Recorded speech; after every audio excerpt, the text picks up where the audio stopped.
Imagina por un momento que dedicaste años de tu vida intentando agradar a Dios.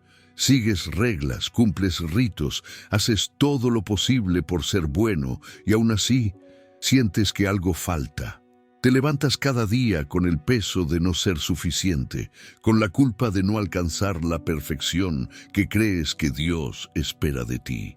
¿Alguna vez te has sentido así? ¿Cansado de luchar por merecer amor, por sentirte aceptado, por alcanzar algo que siempre parece estar fuera de tu alcance? Eso mismo vivían los creyentes de Galacia.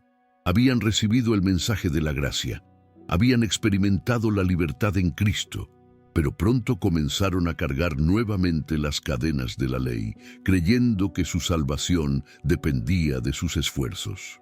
Su fe se estaba transformando en esclavitud, su libertad en culpa, su alegría en miedo. Y entonces aparece Pablo, con el corazón ardiendo de amor y verdad, escribiendo una carta que cambiaría la historia del cristianismo, el libro de Gálatas. En sus palabras encontramos la respuesta a una de las mayores heridas del alma humana, la necesidad de sentirse digno, amado y libre. Esta es una historia que no solo pertenece al pasado, sino a cada uno de nosotros, porque todos, en algún momento, hemos intentado ganarnos lo que Dios ya nos regaló. Y en medio de nuestras luchas, de nuestra culpa y de nuestras dudas, esta carta nos susurra una verdad eterna. Cristo nos hizo libres. Hoy te invito a descubrir conmigo la historia completa del libro de Gálatas. Una historia de confrontación, de amor, de redención y sobre todo de libertad. Una historia que no solo cambiará tu manera de ver la fe, sino también tu manera de vivirla. Antes de comenzar esta historia completa del libro de Gálatas, te invito a detenerte un instante. Suscríbete al canal, activa la campanita y acompáñanos en este viaje a través de una de las cartas más poderosas del Nuevo Testamento. Déjame un comentario diciendo: quiero vivir en la libertad de Cristo, porque cuando tú participas, este mensaje puede llegar a más personas que necesitan escuchar esta verdad. Prepárate, porque lo que vas a descubrir hoy puede cambiar tu manera de entender la fe y tu manera de vivirla. 1. El conflicto que dio origen a la carta. Imagina por un momento a Pablo, el apóstol de fuego, el hombre que conoció la gracia de Cristo en el camino a Damasco y nunca volvió a ser el mismo. Él había viajado por las regiones de Galacia, predicando con pasión, viendo milagros, fundando comunidades llenas de fe y esperanza. Había visto a hombres y mujeres dejar sus ídolos, abandonar sus antiguas costumbres y abrazar la libertad que solo Jesús podía dar. Cada rostro, cada familia, cada historia de conversión había quedado grabada en su corazón. Pero un día llegaron noticias que lo estremecieron profundamente. Mensajeros le contaron que aquellas mismas iglesias que antes habían recibido con gozo el mensaje del Evangelio estaban ahora confundidas. Algunos maestros falsos y orgullosos habían entrado en las congregaciones diciendo que la fe en Cristo no bastaba, que debían cumplir las leyes judías, circuncidarse y observar costumbres antiguas para ser verdaderamente aceptados por Dios. En pocas palabras, estaban transformando la libertad en cadenas. Lo que había nacido en la gracia estaba siendo corrompido por la ley. Pablo, al escuchar esto, sintió una mezcla de dolor y enojo santo. Era como si alguien estuviera arrancando del corazón de sus hijos espirituales la esencia misma del Evangelio. Se levantó de donde estaba y comenzó a orar. No por venganza, sino para pedir sabiduría y palabras que despertaran a los Gálatas del engaño. En su mente resonaba una sola idea: Cristo murió por nosotros para liberarnos, no para que volvamos a ser esclavos. Decidido, tomó su pluma, o más bien, pidió a su escriba que preparara el pergamino, y comenzó a dictar una carta ardiente, directa y profunda. No era una carta cualquiera. Era una batalla escrita con tinta celestial. Cada palabra llevaba el peso de la verdad, el amor y la urgencia de un padre que ve a sus hijos en peligro. Pablo no podía quedarse callado, no después de haber visto el poder transformador del Evangelio. Mientras escribía, su corazón se llenaba de recuerdos. Recordaba los días en que predicó en Galacia, tal vez con su cuerpo enfermo, pero con un espíritu inquebrantable. Recordaba cómo lo habían recibido como si fuera un ángel de Dios, cómo habían creído con sinceridad y cómo ahora esos mismos creyentes estaban siendo desviados por mentiras. En su alma se mezclaban el amor y la indignación. Pablo sabía que el problema no era pequeño. No se trataba solo de una diferencia de opinión, sino del núcleo mismo del mensaje cristiano. Si los gálatas aceptaban que debían cumplir la ley para ser salvos, entonces la cruz de Cristo perdía su sentido. Era como decir que el sacrificio del Hijo de Dios no fue suficiente. Por eso, su tono debía ser fuerte, firme y al mismo tiempo lleno de compasión. Así nació el libro de Gálatas, una carta que arde con el fuego de la verdad divina. Pablo no buscaba aplausos ni aprobación humana. Buscaba defender la libertad del Evangelio. Y esa libertad, enseñaba él, no viene de hacer cosas, sino de creer en lo que Cristo ya hizo. En ese momento, mientras dictaba las primeras líneas, Pablo sabía que esta carta no sería solo para los gálatas. Sería un mensaje eterno para todos los creyentes de todas las generaciones, un recordatorio de que la fe en Jesús es completa, perfecta y suficiente. Aquel conflicto en Galacia, nacido del choque entre la gracia y la ley, se convirtió en la semilla de una de las cartas más poderosas del Nuevo Testamento. Una carta que hasta hoy sigue resonando con fuerza en los corazones de los que buscan la verdad. Porque en ella, Pablo no solo escribe, él lucha, él ama, él defiende, él enseña. Y sobre todo, nos recuerda que el Evangelio no es una carga, sino una libertad gloriosa. Así comenzó todo, con un corazón herido, una iglesia confundida y un hombre decidido a defender la verdad del amor de Cristo con cada palabra, con cada gota de su alma. 2. Una introducción llena de autoridad. Desde el primer trazo de su carta, Pablo deja claro algo que no puede ser discutido. Su autoridad viene de Dios mismo. No es un líder humano, no es un mensajero que busca aprobación o aplausos, es un apóstol escogido directamente por Jesucristo. Y él sabe que debe comenzar con fuerza, porque lo que está en juego no es una simple discusión teológica, sino la verdad del Evangelio. Imagina a Pablo sentado quizá en una habitación sencilla, iluminada por la luz del día que se filtra a través de una ventana. Su rostro está serio, su mirada firme. Toma aire, medita unos segundos y comienza. Pablo, apóstol, no por disposición de hombres ni por un hombre, sino por Jesucristo y por Dios Padre, que lo resucitó de los muertos. Cada palabra pesa como una piedra sólida. Pablo no necesita adornos ni elogios. Él comienza con una declaración de identidad, una afirmación de autoridad divina. Él no fue elegido por un consejo religioso, ni ordenado por una institución terrenal. Su llamado nació del mismo encuentro con el Cristo resucitado. A medida que escribe, su corazón recuerda aquel momento en el camino a Damasco. La luz cegadora, la voz del Señor que lo llamó por su nombre y el giro radical de su destino. De perseguidor pasó a ser mensajero. De enemigo de Cristo se convirtió en defensor de su verdad.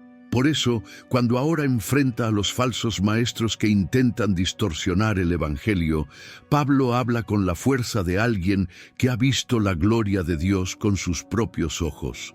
Su introducción también refleja algo más profundo. Pablo no está solo. En la carta dice que todos los hermanos que están con él saludan a las iglesias de Galacia. Esto no es un detalle menor, es su manera de decir, no soy un loco solitario. La comunidad de la fe está unida en este mismo mensaje. Es una carta personal, sí, pero también es una carta respaldada por toda la iglesia naciente. Entonces, Pablo comienza a bendecirlos con una frase que parece simple, pero encierra todo el corazón del Evangelio. Gracia y paz sean con ustedes de parte de Dios Padre y de nuestro Señor Jesucristo. Gracia, esa palabra que resume el alma del mensaje cristiano. Un regalo inmerecido, la bondad de Dios que rescata, restaura y transforma. Y paz, no solo ausencia de conflicto, sino esa serenidad profunda que solo llega cuando el alma se reconcilia con su Creador. Pablo está diciendo, con ternura pero también con poder, todo lo que necesitan ya les fue dado por Cristo. No busquen añadir nada, no hay otro camino. Luego, como si quisiera asegurarse de que comprendan la magnitud de lo que Cristo hizo, les recuerda: Jesucristo se dio a sí mismo por nuestros pecados para librarnos del presente siglo malo, conforme a la voluntad de nuestro Dios y Padre. Aquí Pablo establece el centro de su mensaje: la cruz. No hay salvación por obras, ni pureza por rituales. Jesús lo hizo todo. Su sacrificio fue suficiente. Nadie puede mejorar lo que ya fue consumado en el Calvario. Y ese amor perfecto tiene un propósito: liberarnos, no solo del pecado, sino de la esclavitud espiritual, de la culpa, del miedo, del intento constante de ganarnos el favor divino. Pablo escribe con pasión, casi como si sus palabras fueran fuego. Él sabe que sus lectores están siendo seducidos por una enseñanza que suena piadosa, pero en realidad encadena.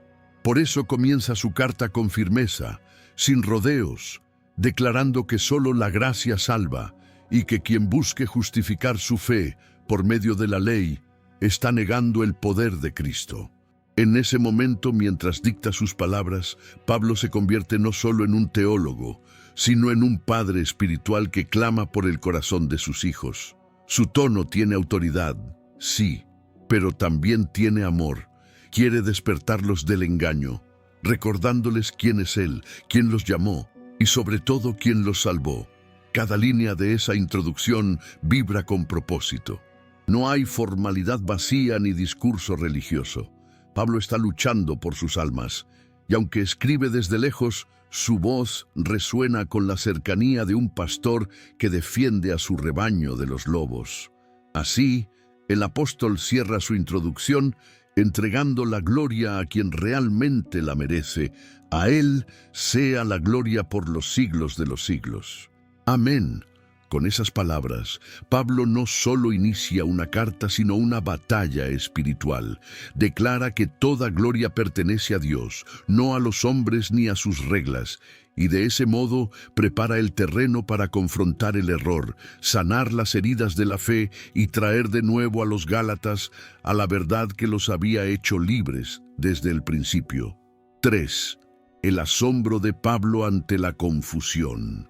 Cuando Pablo comienza a escribir la siguiente parte de su carta, no puede contener la mezcla de asombro y tristeza que siente. Su tono cambia. Ya no habla como quien saluda, sino como quien mira algo que le duele profundamente. Con honestidad y corazón abierto, expresa una frase que se ha vuelto una de las más intensas de toda la Biblia. Me asombro de que tan pronto se hayan alejado del que los llamó por la gracia de Cristo para seguir un evangelio diferente. Imagina el rostro de Pablo en ese momento. No está enojado sin razón, está dolido. Es como un padre que ve como sus hijos, a quienes crió en la verdad, de repente se dejan convencer por extraños que los engañan con palabras bonitas. Él recuerda todo el esfuerzo que puso en enseñarles el mensaje puro de Jesús, la libertad de la gracia, el gozo del perdón, y ahora, en tan poco tiempo, lo están reemplazando por un mensaje falso, por un evangelio que ni siquiera es el evangelio. Pablo no puede creerlo. Usa la palabra asombro, no en el sentido de sorpresa agradable, sino en el de una profunda decepción. Es como si dijera: no entiendo cómo pudieron hacerlo tan rápido, tan fácilmente. aquellos hombres y mujeres que habían experimentado el poder del Espíritu Santo, que habían sentido la paz del perdón y la alegría de la fe, estaban ahora escuchando voces que les decían que eso no bastaba, que tenían que añadir algo más para ser aceptados por Dios. Él sabe quién está detrás de todo eso. No son simplemente maestros confundidos, sino instrumentos del enemigo que siempre busca alterar lo que Dios establece. Por eso, Pablo les advierte: no hay otro evangelio, solo hay algunos que os perturban y quieren pervertir el evangelio de Cristo. Sus palabras suenan duras, pero están llenas de amor verdadero, porque el amor genuino no calla ante el error, lo confronta. Y entonces, con una convicción que estremece el alma, Pablo escribe una de las frases más firmes del Nuevo Testamento. Pero si aún nosotros, o un ángel del cielo, les anunciara otro evangelio diferente del que les hemos anunciado, sea anatema. Con estas palabras, Pablo no está exagerando. Está estableciendo una verdad eterna. El evangelio no se negocia.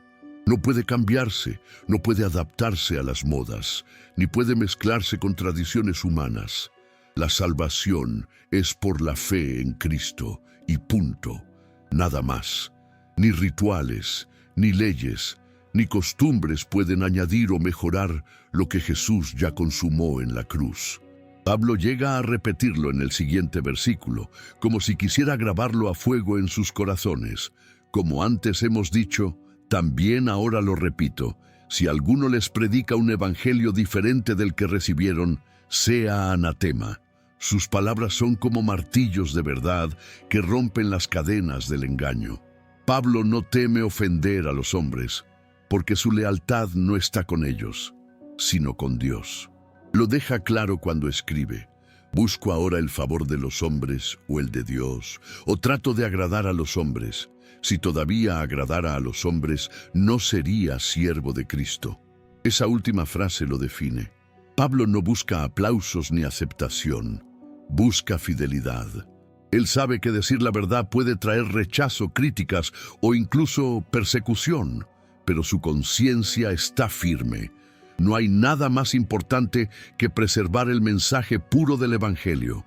Mientras sus palabras toman forma en el pergamino, Pablo piensa en las generaciones futuras, en los creyentes que un día leerán esta carta. Sabe que el peligro de un evangelio diferente no se limita a su tiempo. Sabe que en todas las épocas habrá quienes intenten distorsionar la verdad para manipular, para controlar o para ganar poder. Por eso escribe con tanto fuego, para que nadie olvide jamás que Cristo, y solo Cristo, es el centro de nuestra fe. Esta parte de la carta no es solo una advertencia, es también un llamado al despertar espiritual. Pablo no los está insultando, los está despertando. Quiere que los Gálatas recuerden la emoción de cuando conocieron a Jesús por primera vez, cuando sintieron que su alma era libre, cuando entendieron que la gracia no se compra ni se gana, sino que se recibe. Si cierras los ojos y escuchas la voz de Pablo a través del tiempo, puedes imaginarlo hablando también a nosotros hoy. ¿Por qué buscan complicar lo que Dios hizo simple? ¿Por qué cargarse de reglas cuando Cristo ya rompió las cadenas? ¿Por qué seguir a hombres cuando pueden seguir al Hijo de Dios? Su tono es fuerte, pero lleno de ternura, porque detrás de cada palabra hay un corazón que ama, que lucha y que ora. Pablo no quiere perder a los Gálatas, quiere recuperarlos. Por eso, aunque su carta comienza con asombro y dolor, también está llena de esperanza. La esperanza de que aquellos que se habían desviado puedan volver a la verdad y recordar que solo en la gracia de Cristo hay libertad, perdón y salvación eterna. Si este mensaje está tocando tu corazón, no te vayas sin dejar tu huella. Suscríbete ahora mismo al canal, dale me gusta a este video y escribe en los comentarios: Cristo me hizo libre.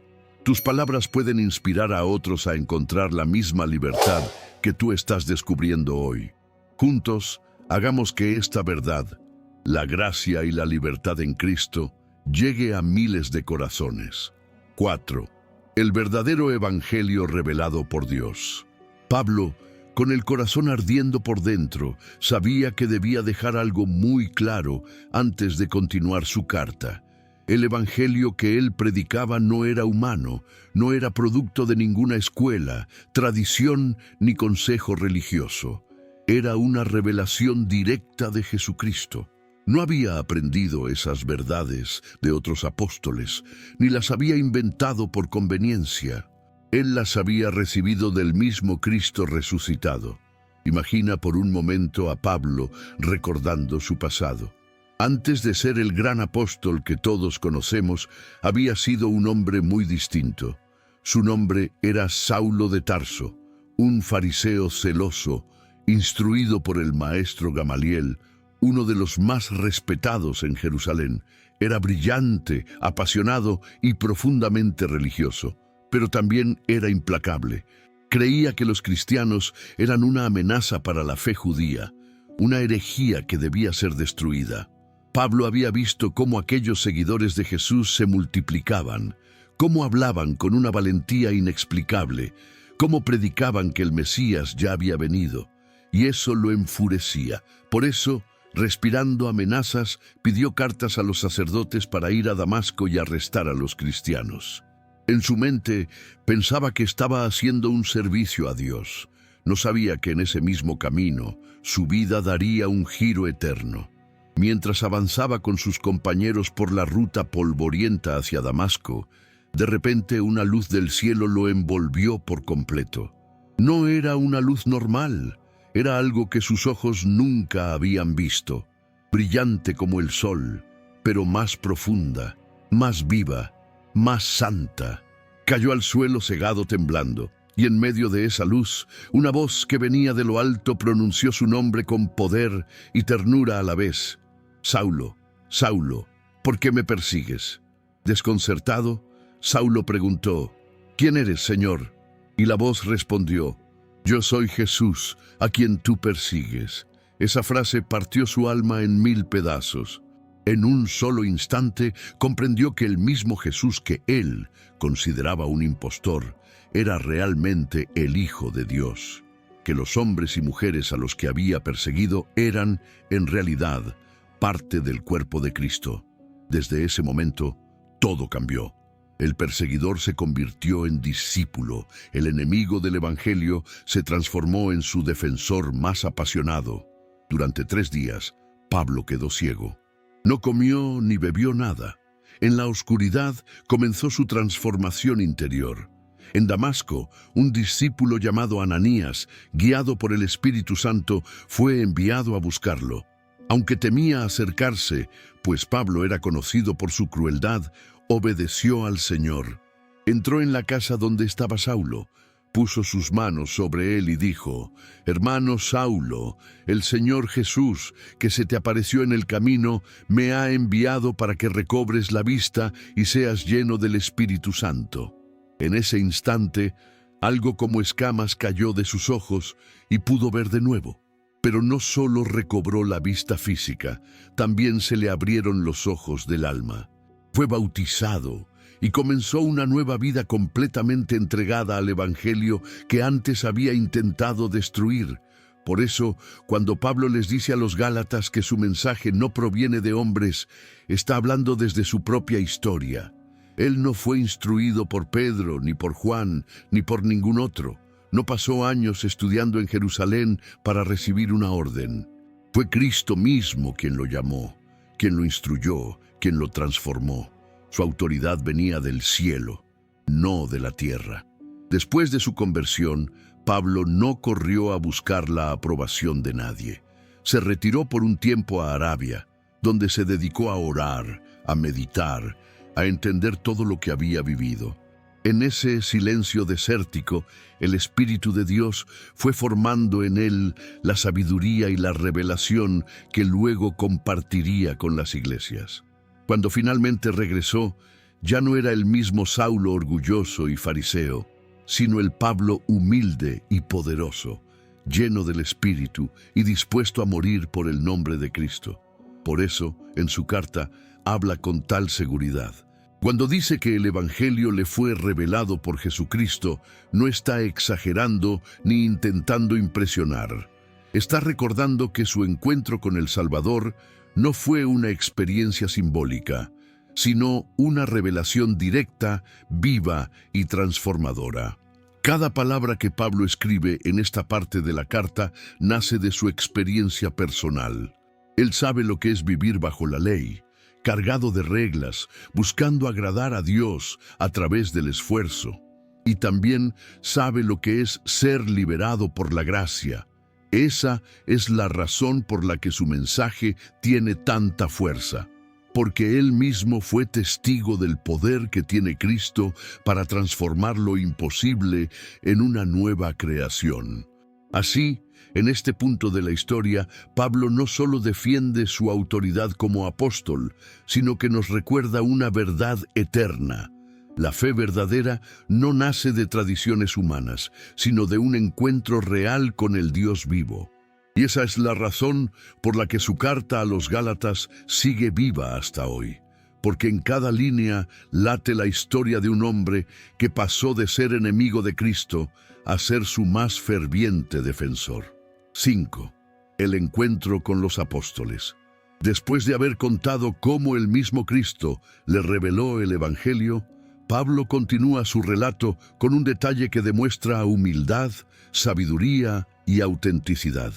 Él explica que, después de su conversión, no corrió inmediatamente a Jerusalén para consultar a los apóstoles ni para buscar reconocimiento humano.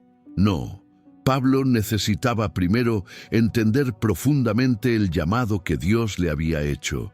Por eso se retiró a lugares apartados y pasó un tiempo en Arabia, donde el silencio del desierto se convirtió en su escuela espiritual. Allí, lejos del ruido y la fama, el Espíritu Santo moldeó su carácter, fortaleció su fe y le dio la claridad que solo el encuentro con Dios puede ofrecer. Cuando finalmente regresó a Damasco, el mismo lugar donde había querido arrestar a los seguidores de Cristo, las cosas habían cambiado.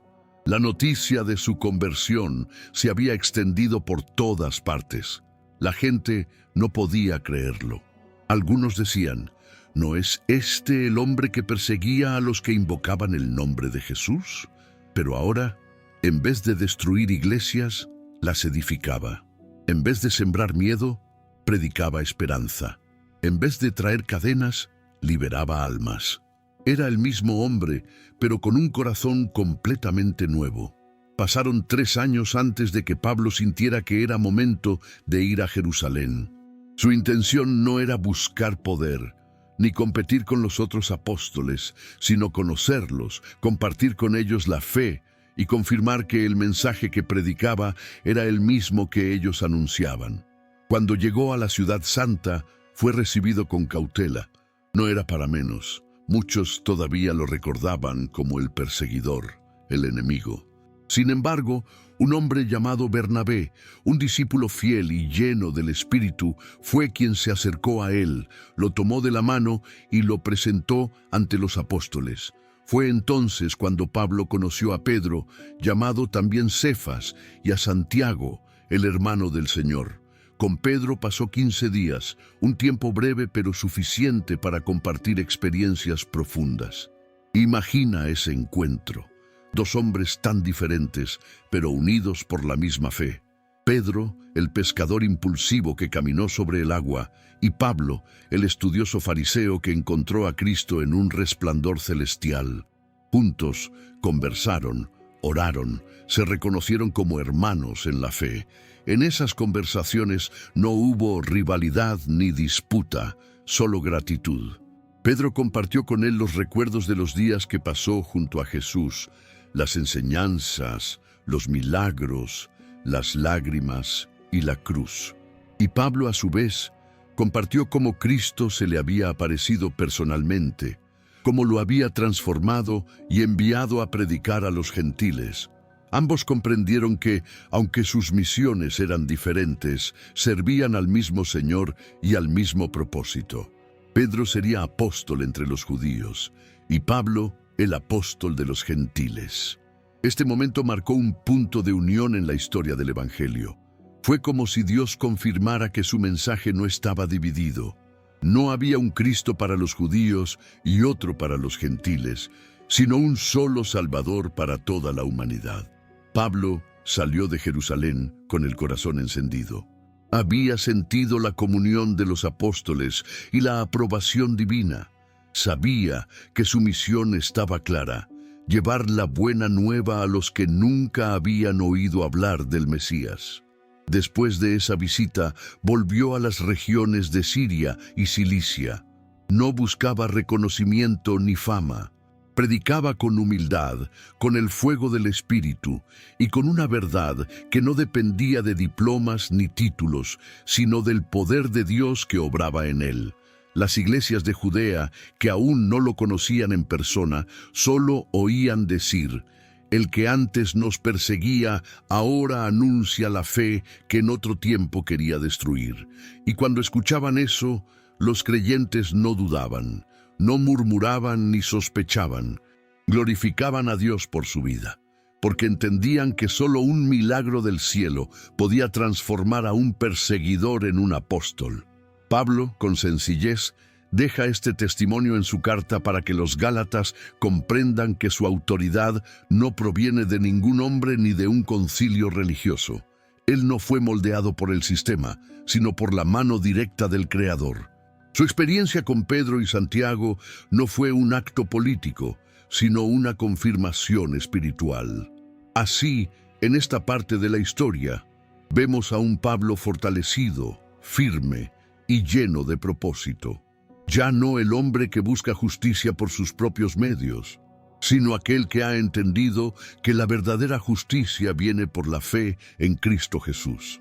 Su encuentro con los apóstoles no fue el final de una historia, sino el comienzo de una misión que cambiaría el curso de la humanidad.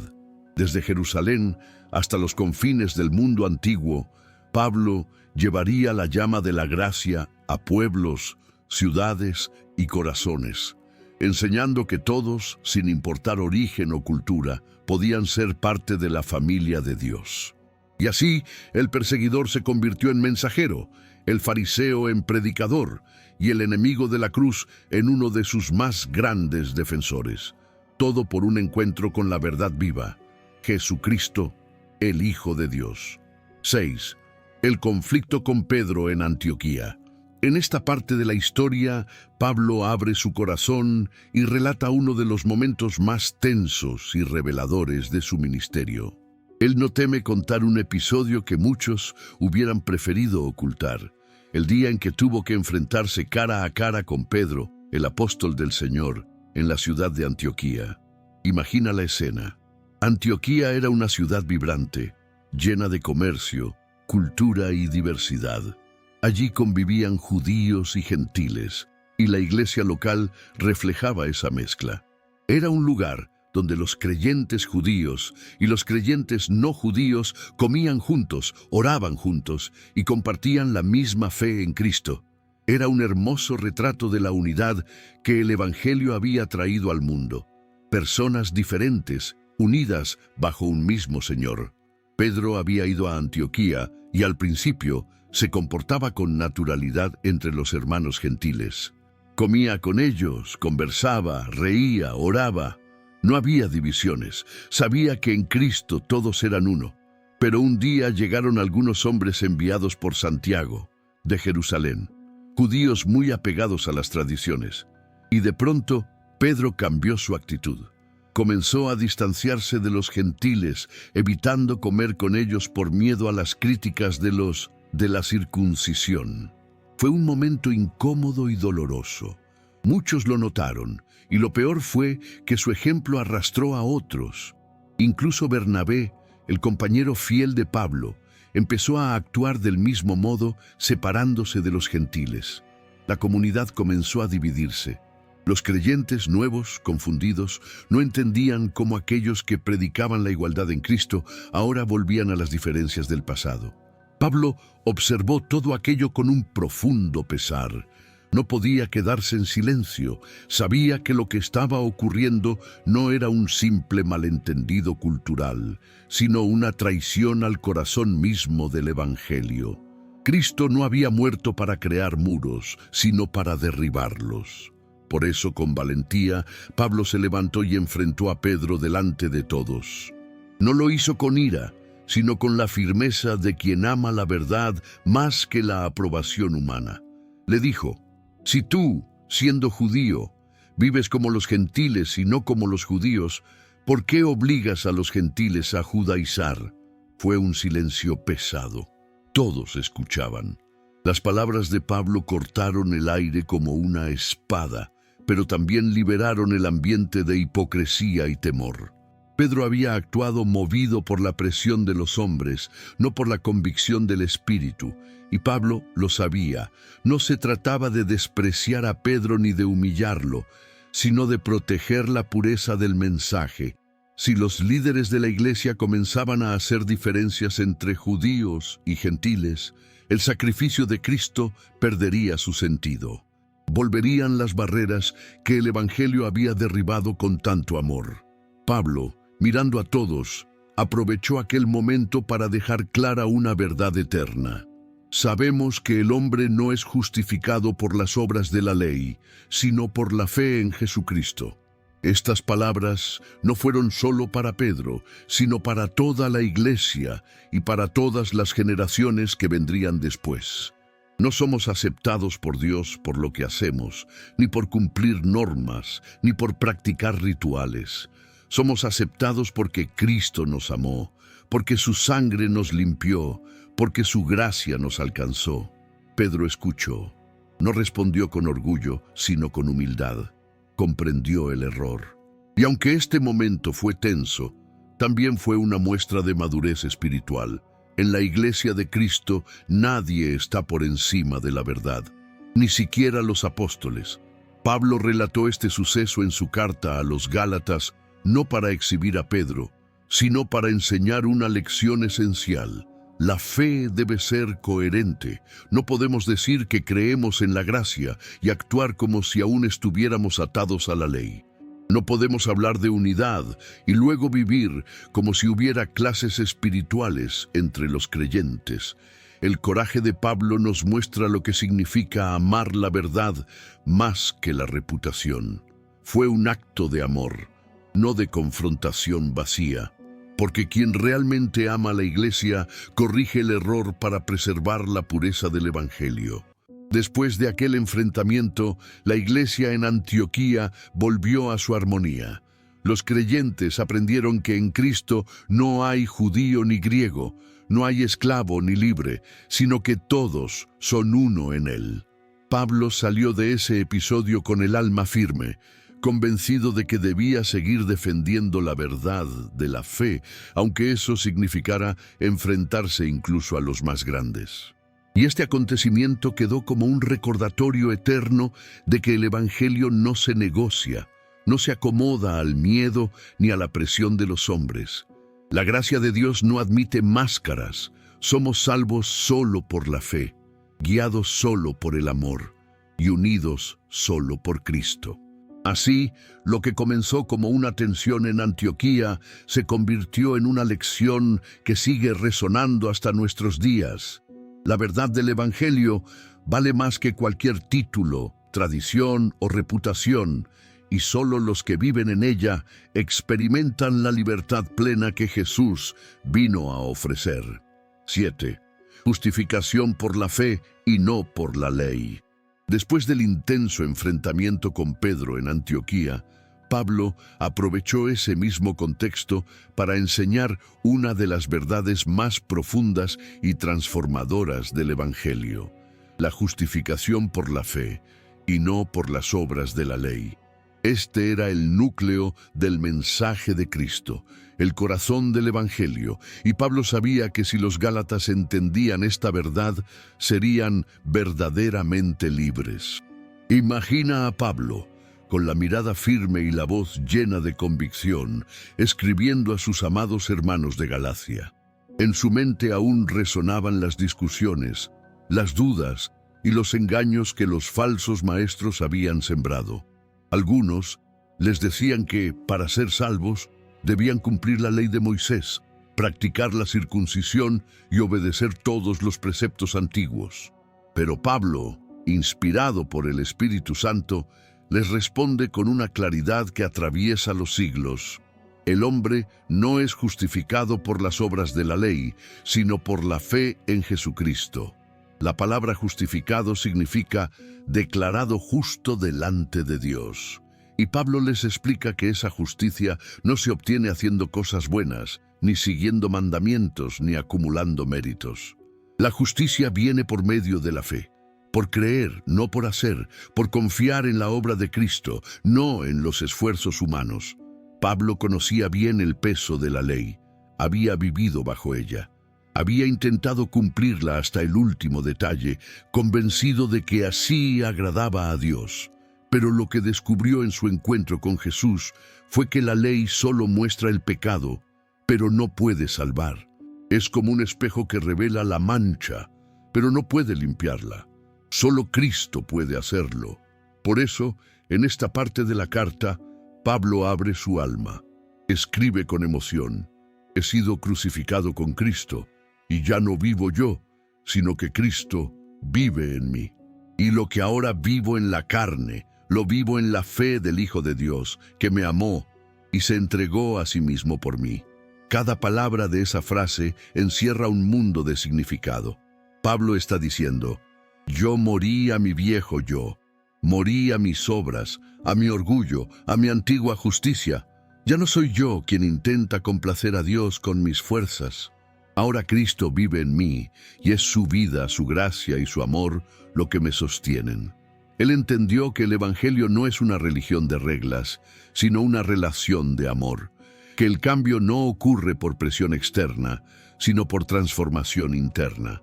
Cristo no vino para reformar la ley, vino para cumplirla y darnos una nueva vida en el Espíritu. Entonces, Pablo hace una declaración poderosa, casi como un rugido de fe. No desecho la gracia de Dios, porque si por la ley fuese la justicia, entonces en vano murió Cristo. Estas palabras son un golpe directo al corazón de toda religiosidad vacía. Pablo está diciendo: si crees que puedes salvarte cumpliendo normas, entonces le estás diciendo a Jesús que su sacrificio fue inútil. Y eso, para él, era inaceptable. A lo largo de su ministerio, Pablo vio a muchos creyentes caer en esa trampa. Tratar de ganarse el favor de Dios por medio del esfuerzo, del sacrificio o de la apariencia. Pero él sabía que esa no era la forma. El favor de Dios no se compra, se recibe. Es un regalo, una gracia inmerecida que transforma desde dentro hacia afuera. Para que los gálatas entendieran mejor, Pablo usaba ejemplos simples, llenos de vida. Les decía que la ley era como un guardián que los había cuidado hasta que llegara Cristo, pero que ahora ya no necesitaban ese tutor, porque habían alcanzado la madurez de la fe. Les recordaba que la ley solo podía señalar el camino, pero nunca abrir las puertas del cielo. Solo Jesús tenía la llave. Y en su tono hay una ternura firme, la de un maestro que no quiere que sus alumnos vuelvan atrás. Pablo los invita a recordar el momento en que conocieron a Cristo, cuando sus corazones se llenaron de gozo y libertad. ¿Por qué, entonces, volver a las cadenas de la ley? ¿Por qué intentar merecer algo que ya se les había dado? Cada palabra de este mensaje está impregnada de vida. Pablo no está enseñando una doctrina fría, está compartiendo su propia experiencia. Él, que conoció la esclavitud de la religión, ahora conoce la libertad de la fe.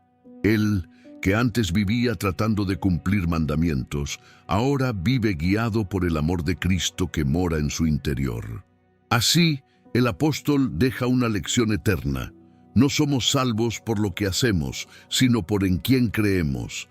No somos aceptados por nuestras obras, sino por la obra perfecta de Jesús en la cruz. Y cuando esa verdad entra en el corazón, cambia todo. La forma en que pensamos, sentimos, vivimos y amamos. Pablo quiere que los Gálatas comprendan, y también nosotros hoy, que la gracia no se gana, se recibe con fe. Y esa fe, cuando es verdadera, produce frutos de obediencia y amor. Por eso, su mensaje no es solo teológico, es profundamente humano. Nos habla a todos los que alguna vez hemos intentado ser suficientes ante Dios, y nos recuerda que la salvación no depende de nuestro rendimiento, sino del amor incondicional de Cristo. Así, Pablo cierra este tema con un suspiro de verdad eterna. Ya no vivo yo, mas vive Cristo en mí. Y en esa frase se resume todo el mensaje de Gálatas. Que el Evangelio no es una carga, sino una vida nueva. Que la fe no es una obligación, sino una relación viva con el Salvador, y que en esa relación cada alma encuentra finalmente lo que más ha buscado: la libertad, la paz y el amor perfecto de Dios.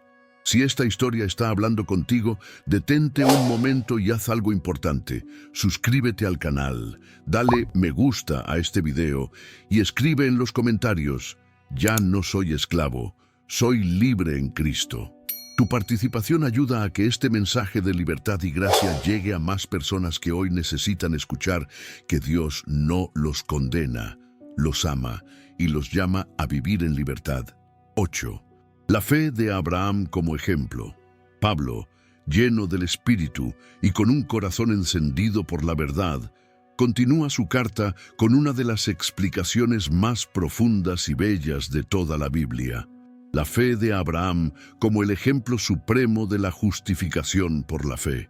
Él quiere que los Gálatas, y también nosotros hoy, comprendan que la relación con Dios nunca ha dependido de la ley, sino de la fe.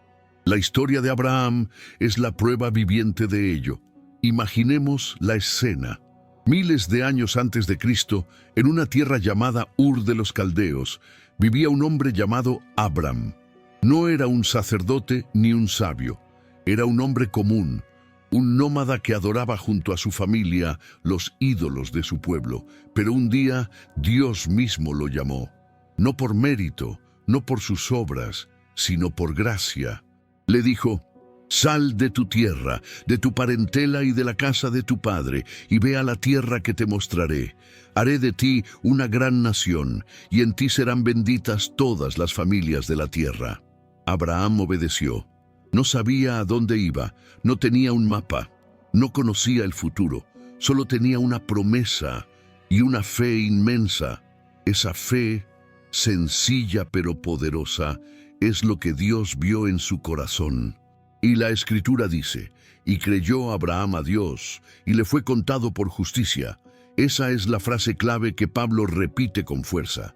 Abraham no fue declarado justo porque cumpliera leyes, de hecho, la ley de Moisés aún no existía, sino porque creyó que Dios era fiel, creyó que su palabra era verdadera, creyó incluso cuando la lógica y la edad le decían que no. Pablo, al escribir a los Gálatas, utiliza este ejemplo para derribar el argumento de los falsos maestros que querían obligar a los gentiles a cumplir la ley judía. Les dice con claridad y sabiduría: si ustedes son de la fe, entonces son hijos de Abraham, no por sangre, ni por herencia, ni por ritos, sino por creer igual que él creyó. Imagina lo revolucionario que fue eso. En una época donde el linaje y la genealogía lo eran todo, Pablo estaba abriendo las puertas del reino de Dios a todos los pueblos, a todas las culturas, a todos los corazones dispuestos a creer. En Cristo, la familia de Abraham ya no se mide por descendencia física, sino espiritual. Él explica que la promesa dada a Abraham fue también una profecía del Evangelio.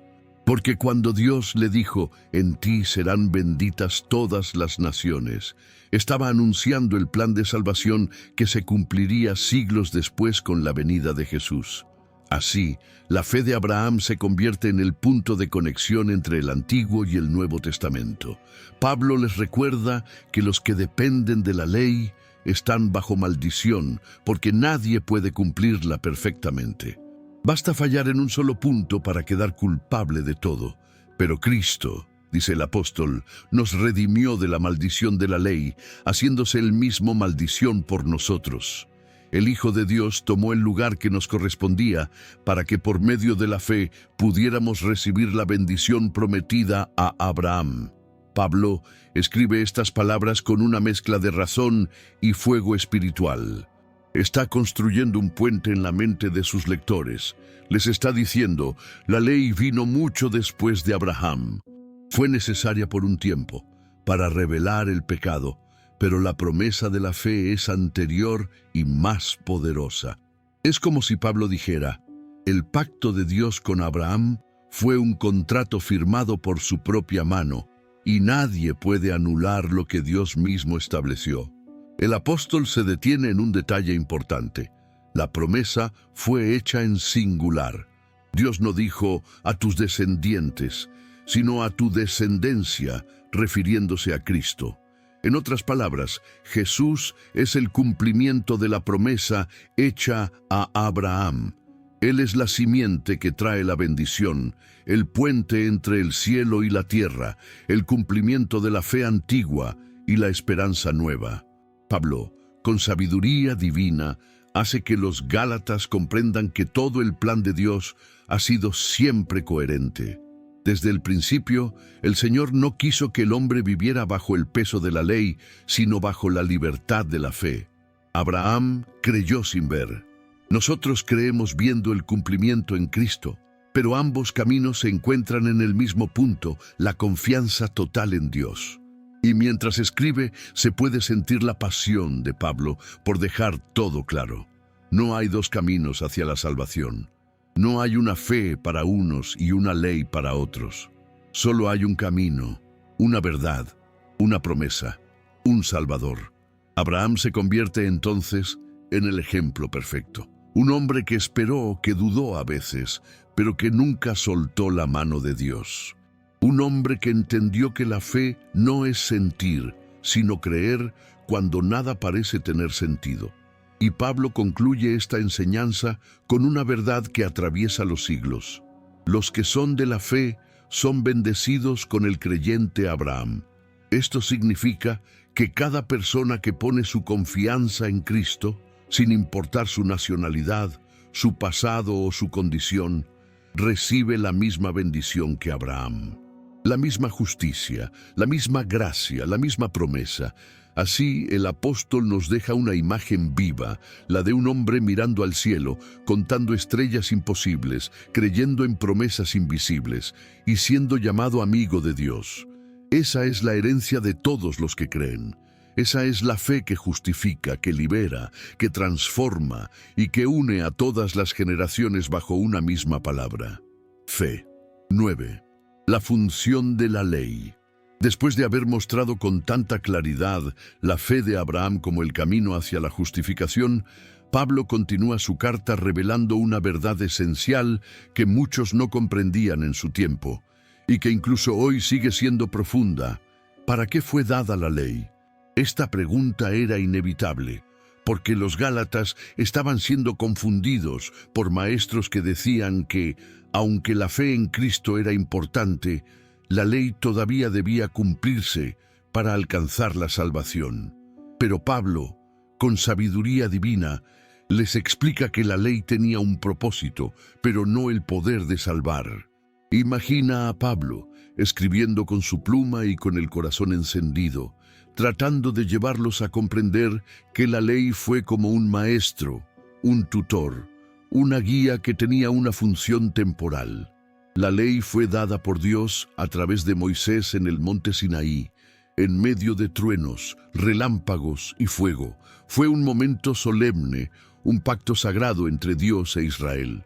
Pero ese pacto no fue hecho para reemplazar la promesa dada a Abraham, sino para mostrar al hombre su necesidad de un Salvador.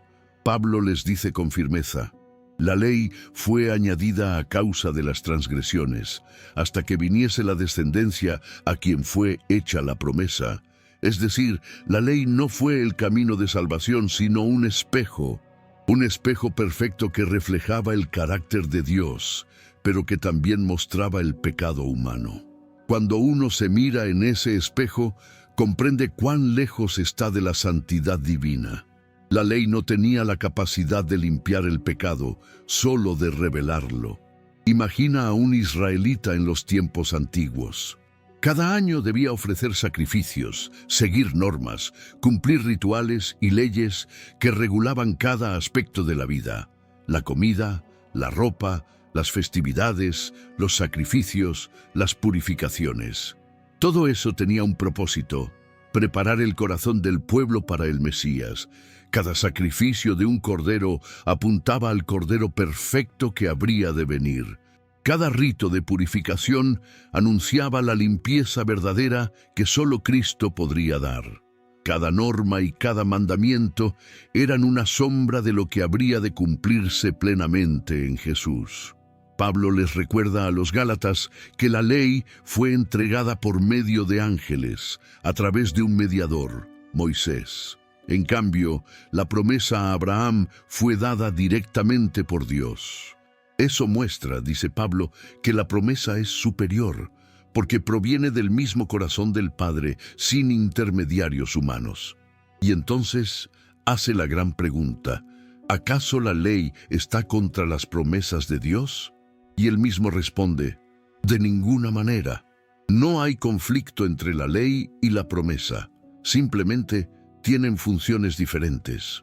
La ley muestra el problema, la gracia, la solución. La ley revela el pecado, Cristo lo borra. La ley encierra, el Evangelio libera. Pablo, con su tono apasionado, explica que antes de venir la fe, estábamos encerrados bajo la ley, es decir, como prisioneros bajo vigilancia, esperando el día de la libertad. Pero cuando vino Cristo, ese tutor ya no era necesario.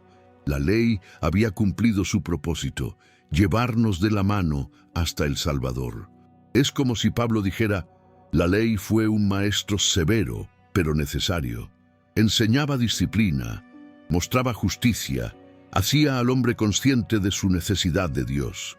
Sin la ley, nadie entendería cuán grande es la gracia, porque solo quien ha sentido el peso del pecado puede valorar el alivio del perdón.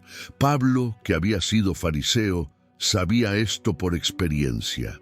Él había vivido años tratando de cumplir la ley, intentando alcanzar perfección por sus propias obras, hasta que se encontró con Cristo en el camino a Damasco. Ese encuentro le mostró que ningún esfuerzo humano puede producir lo que solo la gracia de Dios puede otorgar. Por eso, cuando les habla a los Gálatas, no lo hace como un teórico, sino como alguien que vivió en carne propia la esclavitud de la ley y la libertad de la fe. La ley, entonces, no era mala, era santa y buena, pero tenía un límite: no podía dar vida. Solo podía señalar el camino hacia aquel que sí podía, y cuando Cristo vino, la ley cedió su lugar al nuevo pacto. Como una antorcha que guía en la oscuridad, la ley había cumplido su función al llevarnos hasta la luz del amanecer. Una vez que el sol de justicia apareció, ya no hacía falta la lámpara. Pablo quiere que los Gálatas entiendan esto con el corazón. No se trata de despreciar la ley, sino de entender su propósito divino. La ley nos muestra la santidad de Dios, pero también nuestra necesidad desesperada de su misericordia. Es como una escuela que nos enseña a reconocer al verdadero Maestro, Jesús. Así, el apóstol termina esta parte con una imagen que lo resume todo. La ley ha sido nuestro ayo para llevarnos a Cristo, a fin de que fuésemos justificados por la fe. Esa frase es como una joya preciosa que encierra toda la sabiduría del plan divino. La ley fue el camino hacia la puerta, pero Cristo es la puerta misma. Y con ternura, Pablo les hace entender: ya no son estudiantes bajo un tutor, sino hijos libres en el hogar del Padre. Porque una vez que la fe ha llegado, la ley ya no domina, la gracia reina. Y ese es el mensaje que Pablo graba en sus corazones: no vuelvan atrás. No cambien la libertad por cadenas, ni la gracia por reglas vacías. Porque la ley tuvo su tiempo, pero la gracia, la fe y el amor de Cristo son eternos. 10. Hijos y herederos de Dios. Después de haber explicado el propósito de la ley, Pablo lleva a los Gálatas a una de las revelaciones más conmovedoras y profundas de toda su carta.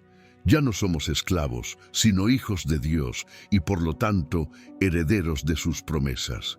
Este es el corazón del Evangelio. Y Pablo lo explica con la ternura de un padre espiritual que quiere que sus hijos comprendan quiénes son realmente en Cristo. Imagina por un momento a una familia en el mundo antiguo. En esa época, aunque un hijo fuera legítimo heredero, mientras era niño, vivía como si fuera un siervo. No tenía autoridad, no podía tomar decisiones y estaba bajo el cuidado de tutores y administradores hasta que llegara la edad establecida por su padre para recibir la herencia. Pablo usa esta imagen para que sus lectores comprendan una verdad espiritual. Antes de Cristo, todos nosotros éramos como esos hijos menores. Aunque teníamos promesas, vivíamos como esclavos, prisioneros del pecado, guiados por normas externas, sin experimentar aún la libertad del espíritu. Y entonces, con un tono que casi se puede escuchar vibrar en el corazón, Pablo dice: pero cuando vino el cumplimiento del tiempo, Dios envió a su Hijo, nacido de mujer, nacido bajo la ley, para redimir a los que estaban bajo la ley, a fin de que recibiésemos la adopción de hijos. Cada palabra de esta declaración está llena de poder. Pablo nos recuerda que Dios tiene un tiempo perfecto. Él esperó el momento exacto de la historia para enviar a su Hijo. No fue antes ni después, sino en el cumplimiento del tiempo, cuando todo el escenario del mundo estaba preparado. Jesús vino no como un rey terrenal, ni como un conquistador con ejércitos, sino como un niño humilde, nacido de una mujer, bajo la ley. Se hizo uno de nosotros para liberar a todos. Esa palabra redimir significa liberar pagando un precio. Jesús no nos liberó con palabras bonitas ni con promesas vacías. Pagó el precio más alto, su propia vida. En la cruz, Él rompió las cadenas que nos ataban al pecado, a la culpa y al miedo. Y lo hizo para que ya no fuésemos siervos, sino hijos adoptivos del Dios eterno. Pablo no habla de una adopción simbólica, sino real.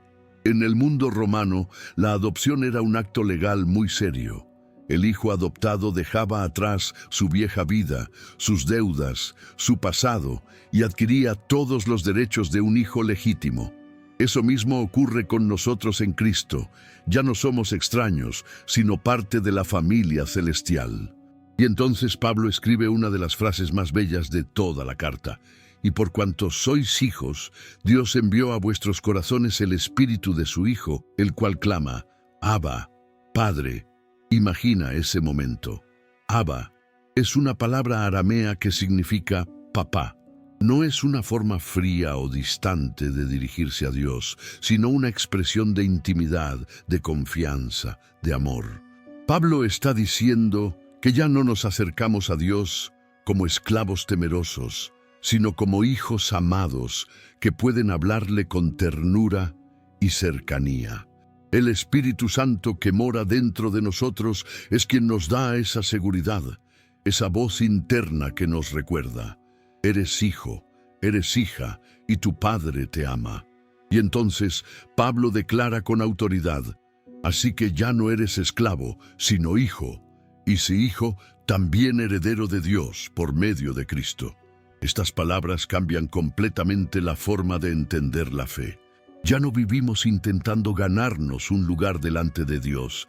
Vivimos desde el lugar que ya tenemos, el de hijos herederos. Somos parte del plan eterno del Padre, y todo lo que es de Cristo también nos pertenece a nosotros. La paz, la esperanza, la vida eterna, el amor, la promesa, todo eso es parte de nuestra herencia espiritual.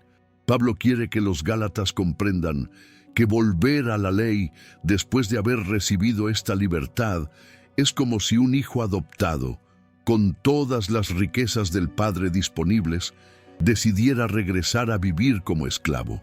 Por eso les habla con tanta pasión, casi rogándoles, no vuelvan atrás, no cambien la gracia por las cadenas.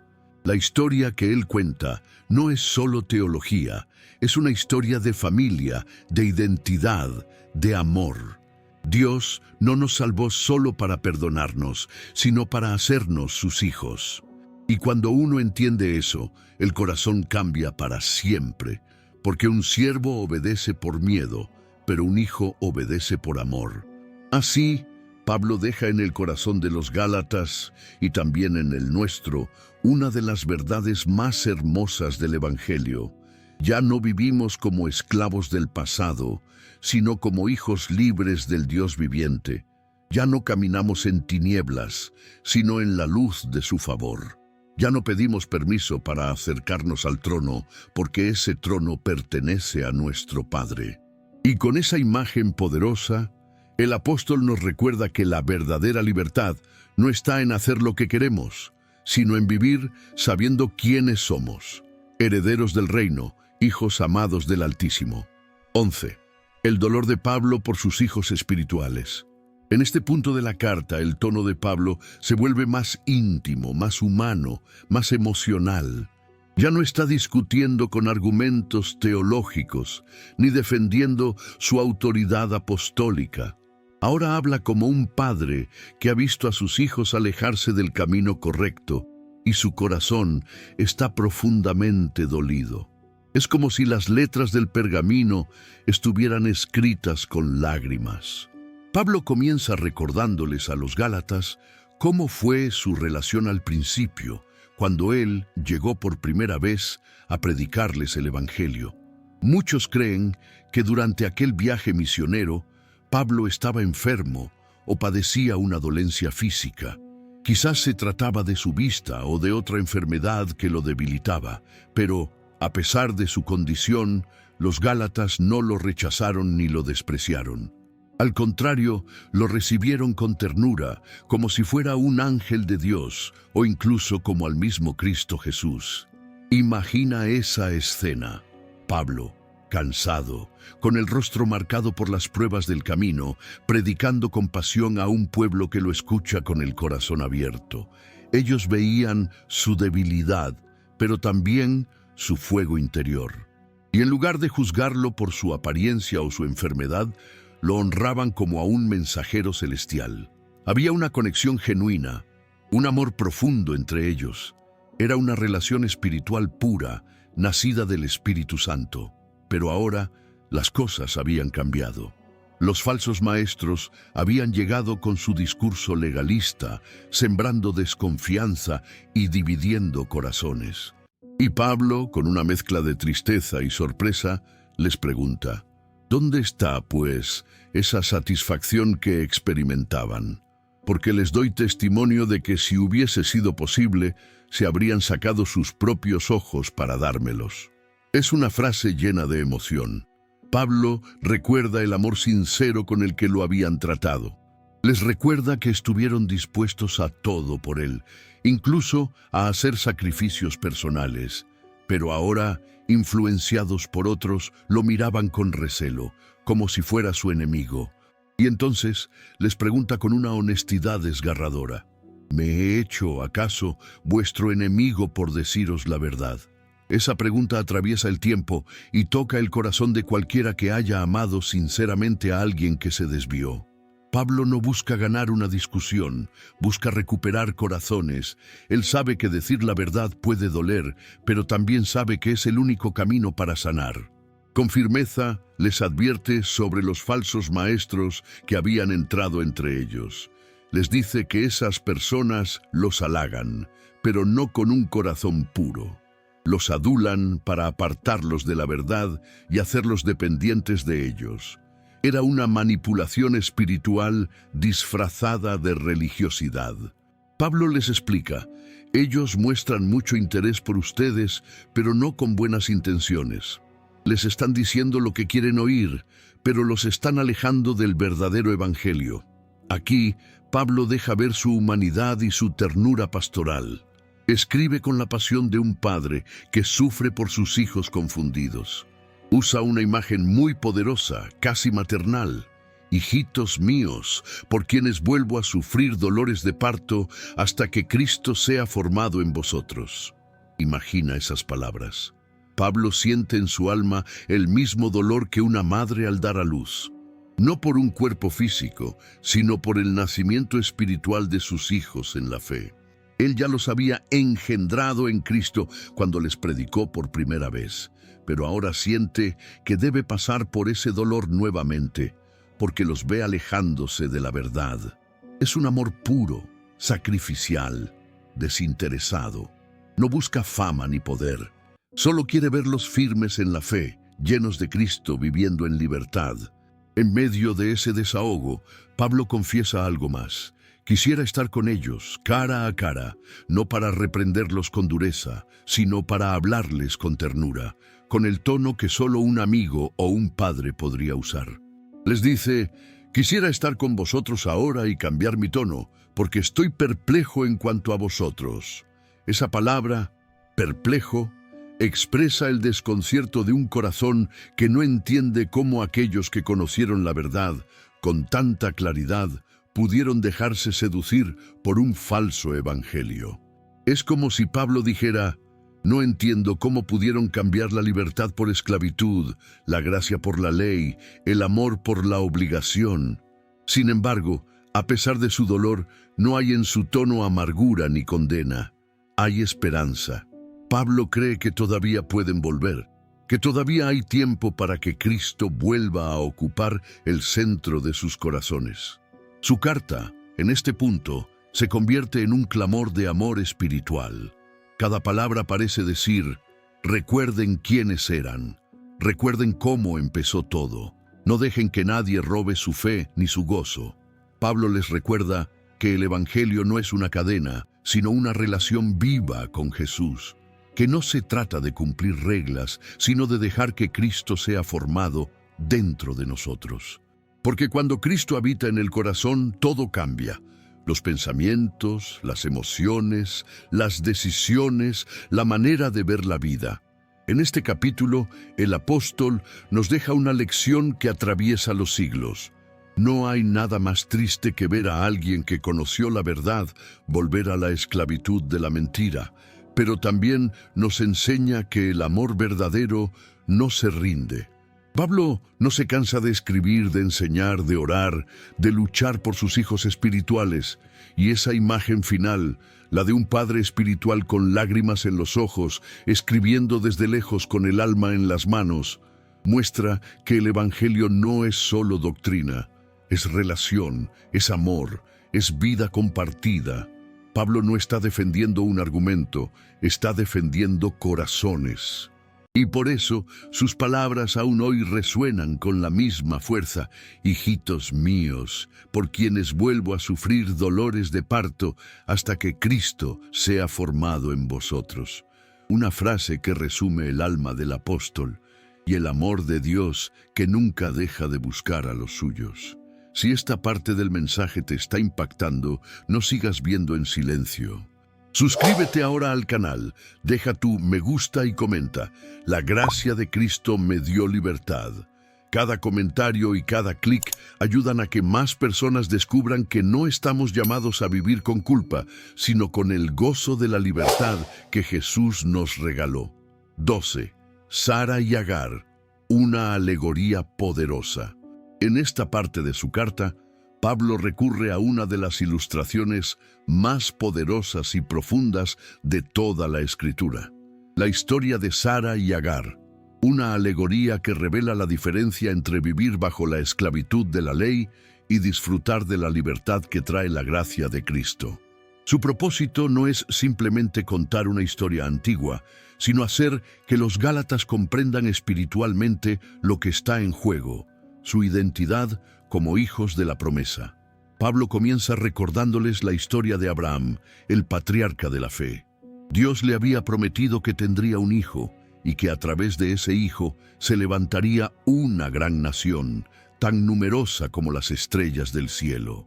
Pero el tiempo pasó y la promesa parecía cada vez más imposible.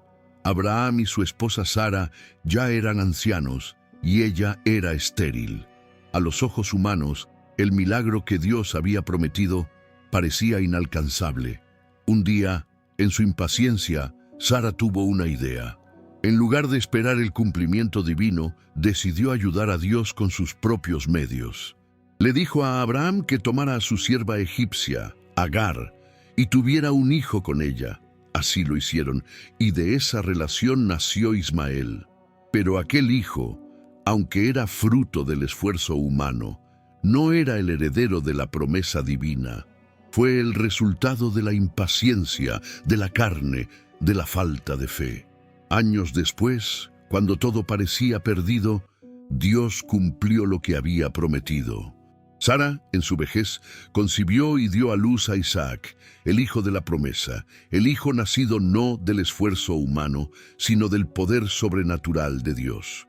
2 mujeres, 2 hijos, 2 historias, pero detrás de ellas, un mensaje eterno. Pablo toma este relato y lo transforma en una alegoría espiritual para los Gálatas. Les explica que Agar representa el monte Sinaí, la antigua alianza, la esclavitud de la ley. Su hijo Ismael simboliza a todos los que intentan alcanzar la salvación por sus propias obras, por el esfuerzo humano, por obedecer reglas sin tener fe. En cambio, Sara representa la Jerusalén celestial, la nueva alianza, la libertad del espíritu.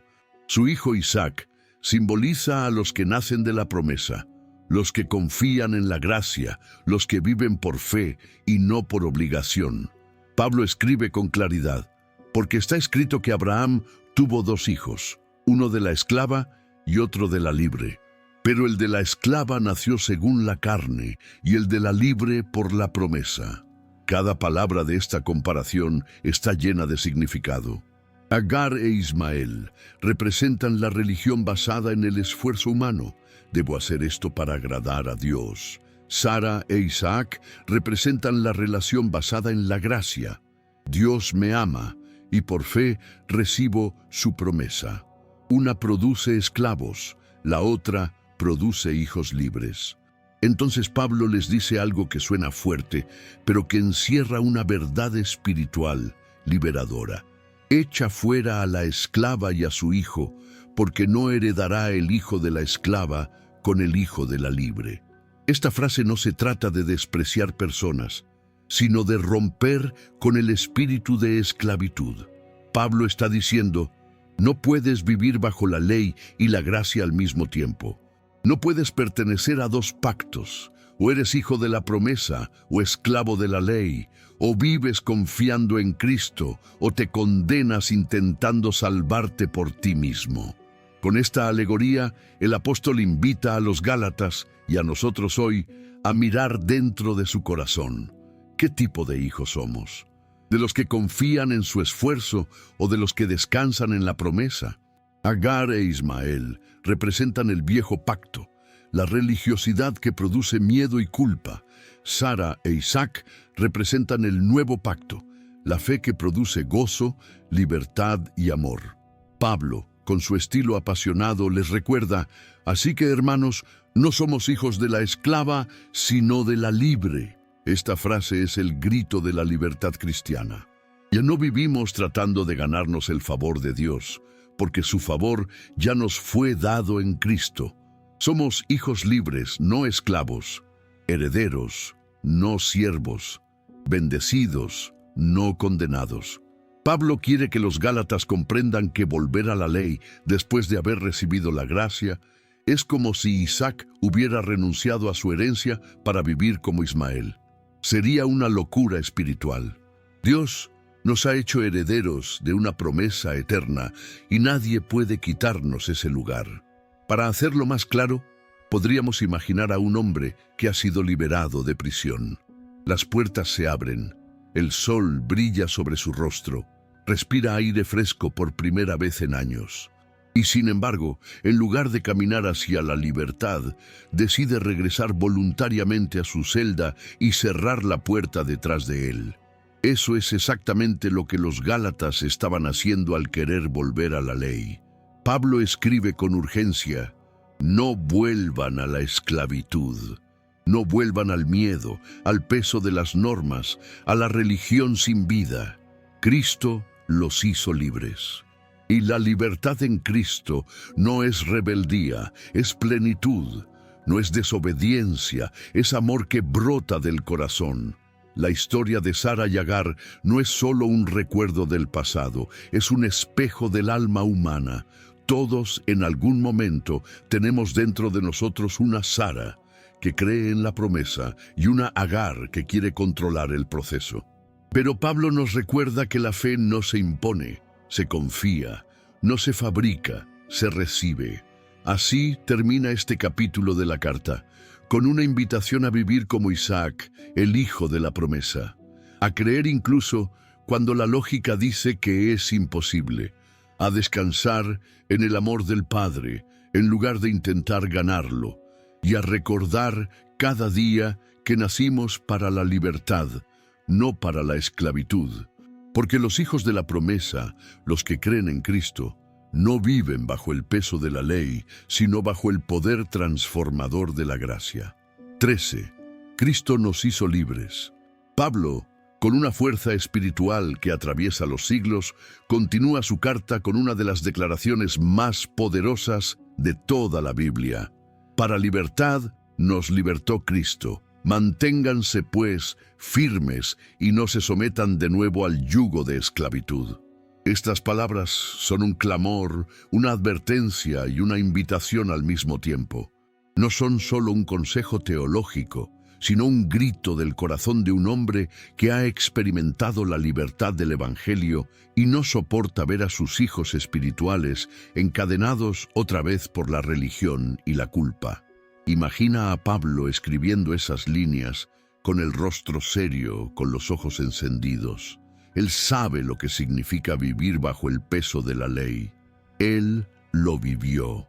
Sabe lo que es intentar agradar a Dios cumpliendo normas, sacrificando animales, esforzándose por ser digno y nunca sentirse suficiente. Pero también sabe lo que es ser liberado por el amor de Cristo, sentir la gracia derramarse sobre su alma, escuchar la voz del Salvador decirle: mi gracia te basta. Por eso, cuando escribe manténganse firmes, no habla de resistencia física, sino de una postura del alma. Les está diciendo: no retrocedan, no permitan que nadie los haga dudar del sacrificio de Jesús. No vuelvan a vivir como si Él no hubiera muerto por ustedes. La libertad que Cristo nos da no es una idea abstracta, es una realidad espiritual. Es la libertad del miedo, de la condenación, del intento constante de ganarse el amor de Dios. Pablo sabía que en las iglesias de Galacia muchos estaban siendo influenciados por falsos maestros que insistían en que los creyentes debían circuncidarse y obedecer las leyes judías para ser aceptados por Dios. Eso lo llenaba de indignación. Porque si la salvación dependiera de lo que hacemos, entonces la cruz de Cristo no tendría sentido. Por eso les dice con firmeza: si se circuncidan, Cristo de nada les aprovechará. No porque el acto físico en sí fuera malo, sino porque representaba una fe distorsionada. Pablo explica que quien busca justificarse por la ley se separa de la gracia. No puedes confiar en tus propias obras y al mismo tiempo en la obra perfecta de Cristo. Son caminos opuestos. Uno te lleva a la esclavitud, el otro a la verdadera libertad. Y luego, con sabiduría pastoral, les recuerda que la fe verdadera no se mide por ritos, sino por amor. Dice: porque en Cristo Jesús ni la circuncisión vale algo, ni la incircuncisión, sino la fe que obra por el amor. Estas palabras son tan profundas que resumen toda la vida cristiana en una sola frase. La fe se manifiesta a través del amor. No basta con decir que creemos. Esa fe debe traducirse en actos de compasión, en perdón, en bondad, en servicio. Pablo, como un corredor que anima a su equipo en medio de la carrera, les pregunta: Ustedes corrían bien. ¿Quién los estorbó para no obedecer a la verdad? Es una frase que refleja tanto decepción como esperanza. Ellos habían comenzado su vida cristiana con entusiasmo, con alegría, con fe pura, pero en algún punto del camino alguien les cortó el paso. Alguien les hizo creer que el amor de Dios dependía de su comportamiento. Y Pablo les dice, casi con tristeza, esa influencia no viene de aquel que los llamó. Después, usa una metáfora muy conocida en su tiempo. Un poco de levadura leuda toda la masa. Con esta imagen, Pablo les enseña que un pequeño error doctrinal, una idea equivocada sobre la gracia, puede contaminar toda la fe.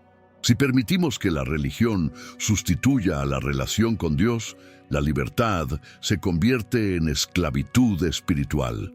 Aún así, en medio de su advertencia, Pablo no pierde la esperanza. Dice con confianza, yo confío en ustedes, en el Señor, que no pensarán de otra manera. Él cree en el poder del Espíritu Santo para traerlos de vuelta al camino de la verdad. Enseguida, con valentía, confronta a quienes estaban causando confusión. El que los perturba llevará su castigo, quien quiera que sea. Pablo no tolera que alguien distorsione el Evangelio. Para él, la libertad en Cristo no es negociable. Y añade algo que demuestra su compromiso con la verdad. Si yo todavía predicara la circuncisión, ¿por qué sufriría persecución?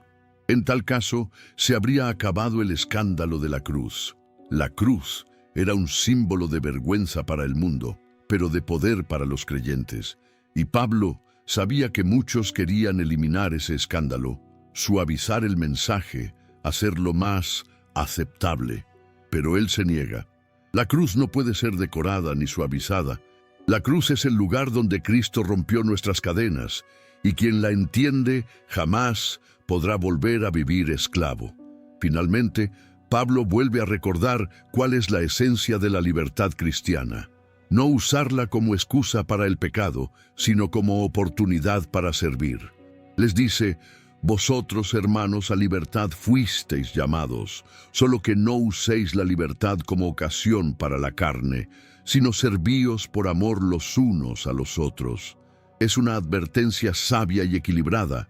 La libertad no significa hacer lo que queramos, sino tener el poder de elegir lo correcto. Antes, como esclavos del pecado, no podíamos decir no al mal. Ahora en Cristo, somos libres para amar, para perdonar, para vivir con propósito. Y Pablo resume toda la ley en una sola frase. Amarás a tu prójimo como a ti mismo. Con esto, cierra el círculo. La ley que antes nos condenaba ahora se cumple a través del amor que el Espíritu pone en nosotros. Ya no obedecemos por miedo, sino por amor. Ya no servimos por obligación, sino por gratitud. Así Pablo eleva su voz como un pastor que protege a su rebaño y nos recuerda que Cristo no murió para hacernos religiosos, sino para hacernos libres. Y esa libertad, cuando se vive en el Espíritu, se convierte en el mayor testimonio del poder del Evangelio. Porque ser libre en Cristo no es hacer menos, es vivir más. Es vivir con propósito, con amor y con la certeza de que el precio de nuestra libertad fue pagado con sangre divina. Y por eso, Pablo exclama con fuerza, para que el eco resuene en los corazones de todos los creyentes. Manténganse firmes en la libertad con que Cristo los hizo libres y no vuelvan jamás al yugo de esclavitud. 14. El fruto del Espíritu Santo. Después de haber hablado con tanta pasión sobre la libertad que Cristo nos ofrece, Pablo da un paso más profundo y revela una de las enseñanzas más transformadoras de toda su carta: la diferencia entre las obras de la carne y el fruto del Espíritu. Este es el corazón de la vida cristiana práctica, el punto donde la fe se convierte en comportamiento, donde la libertad se traduce en carácter. Imagina a Pablo escribiendo con fuerza, con el corazón palpitando, tratando de que sus lectores comprendan una verdad esencial. La libertad en Cristo no es una licencia para hacer lo que queramos, sino una oportunidad para vivir guiados por el Espíritu Santo. Él sabía que muchos podrían malinterpretar su mensaje. Algunos pensarían, si ya no estamos bajo la ley, entonces podemos vivir como queramos. Pero Pablo aclara, no se trata de eso. La verdadera libertad no es hacer lo que dicta el deseo humano, sino ser liberado del poder del pecado para vivir conforme a la voluntad de Dios. Por eso les dice con firmeza, digo, pues, andad en el Espíritu y no satisfagáis los deseos de la carne.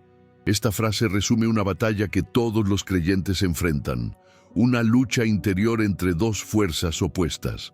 La carne, que representa la naturaleza humana caída, llena de egoísmo y pasiones desordenadas, y el Espíritu, que representa la nueva vida que Dios ha puesto dentro de nosotros.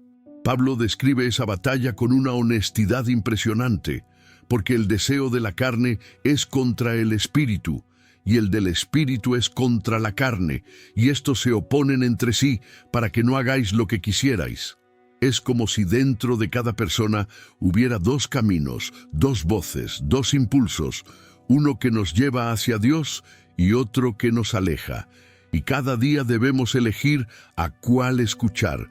Entonces, Pablo comienza a describir con claridad lo que son las obras de la carne, es decir, los comportamientos que nacen de una vida guiada por los deseos egoístas y no por el Espíritu de Dios.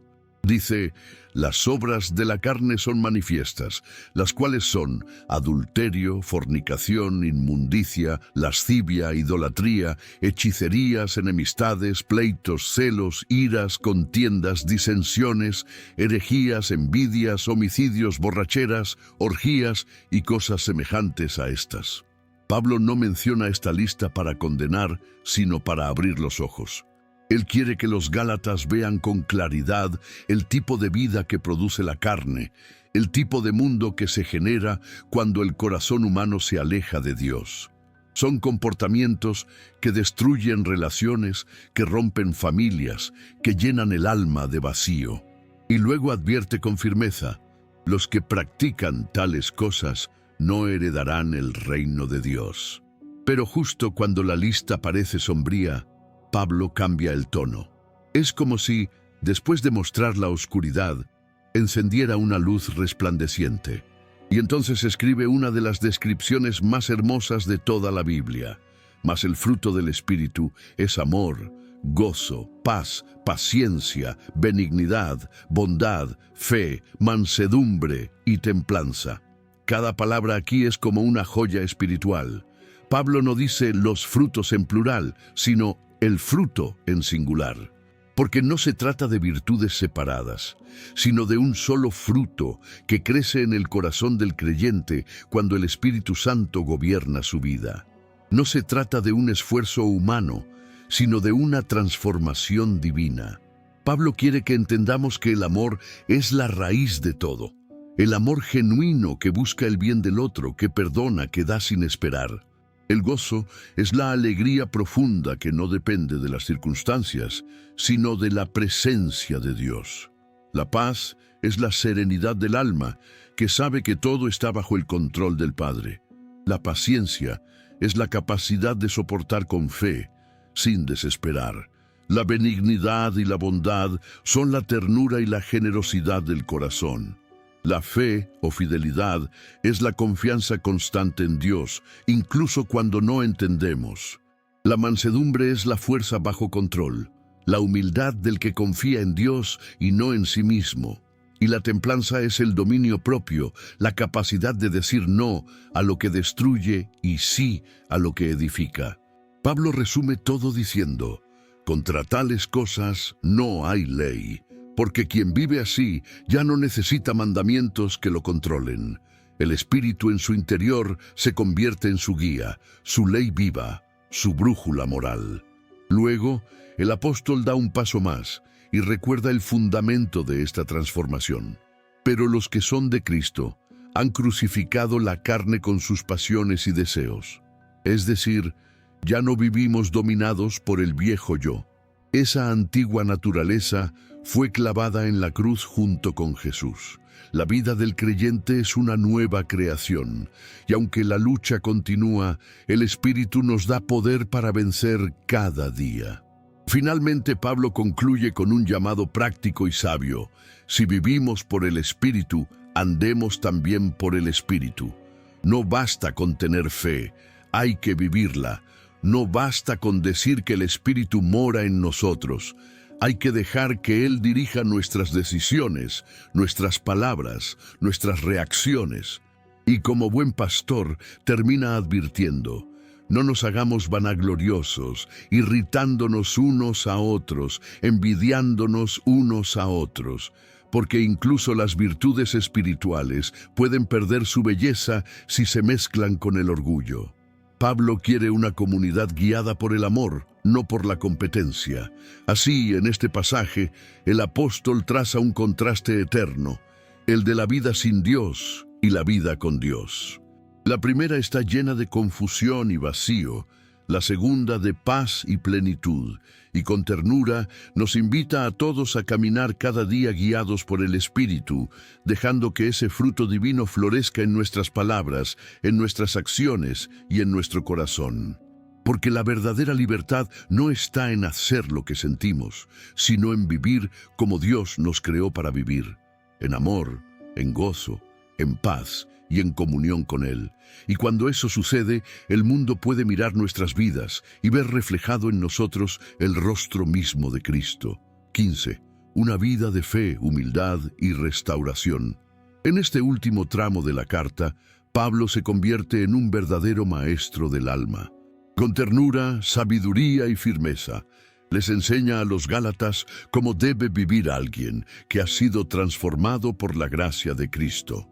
Ya no se trata solo de creer, sino de vivir como hijos del Espíritu, mostrando en cada acción que la fe no es una teoría, sino una forma de vida. Pablo comienza diciendo algo profundamente humano y espiritual. Hermanos, si alguno fuere sorprendido en alguna falta, vosotros que sois espirituales, restauradlo con espíritu de mansedumbre, considerándote a ti mismo, no sea que tú también seas tentado. Aquí revela el corazón del verdadero cristianismo. No se trata de señalar con el dedo al que cae, sino de tenderle la mano. Pablo nos enseña que la comunidad de fe debe ser como una familia que se levanta mutuamente. Él sabe que todos somos vulnerables, que nadie está por encima de la tentación, y por eso dice: considera que tú también podrías estar en su lugar. Esa frase encierra una sabiduría eterna. La humildad es la base del amor verdadero. Pablo pinta una escena sencilla pero poderosa. Un hermano o hermana cae en pecado, y en lugar de ser juzgado o apartado, los demás se acercan con ternura, no con orgullo. Lo restauran, lo ayudan a levantarse, lo acompañan en su sanación. Porque el propósito del Evangelio no es destruir al caído, sino restaurarlo para que vuelva a caminar. Después, Pablo amplía el mensaje y dice: sobrellevad los unos las cargas de los otros y cumplid así la ley de Cristo. Esa ley de Cristo no es una lista de mandamientos, sino una sola palabra: amor. El amor que se demuestra en hechos, el amor que se traduce en compasión, el amor que lleva a decir: tu carga también es mía. Imagina esa comunidad cristiana como un grupo de caminantes en el desierto. Uno se cansa, otro se tropieza, otro se cae bajo el peso de su mochila. Los demás no siguen su camino ignorándolo. Lo ayudan, lo levantan, comparten su agua, lo acompañan hasta que puede continuar. Así debería ser la vida de la iglesia, y así es el espíritu del mensaje de Pablo. Nadie camina solo. Luego, con una mirada sabia y práctica, el apóstol advierte: porque si alguno se cree ser algo, no siendo nada, se engaña a sí mismo. La fe genuina no se alimenta de orgullo ni de apariencia. Pablo sabía que el ego es una trampa sutil. Cuando creemos que somos fuertes, es cuando más cerca estamos de caer. Por eso llama a la humildad, a la sinceridad, a reconocer que todo lo que somos es por gracia, no por mérito. Después, el apóstol toca un tema delicado pero necesario: la responsabilidad personal. Dice: cada uno examine su propia obra y entonces tendrá motivo de gloriarse solo respecto de sí mismo y no en otro, porque cada uno llevará su propia carga. En otras palabras, Pablo nos enseña a mirar hacia adentro antes de juzgar hacia afuera. Cada persona tiene su camino, su lucha, su carga, y su relación con Dios es única. El cristiano maduro no vive comparándose, sino caminando con propósito, sabiendo que la recompensa viene de Dios y no de los hombres. Luego, Pablo introduce un principio espiritual tan real como las leyes de la naturaleza. Todo lo que el hombre sembrare, eso también segará. Si sembramos amor, cosecharemos amor. Si sembramos odio, cosecharemos dolor. Este principio no es castigo, es consecuencia. Es una ley espiritual que rige la vida de todos los creyentes. Él dice: el que siembra para su carne, de la carne segará corrupción, pero el que siembra para el Espíritu, del Espíritu segará vida eterna. Es una invitación a vivir conscientemente, a cuidar lo que plantamos en nuestros pensamientos, en nuestras palabras, en nuestras acciones.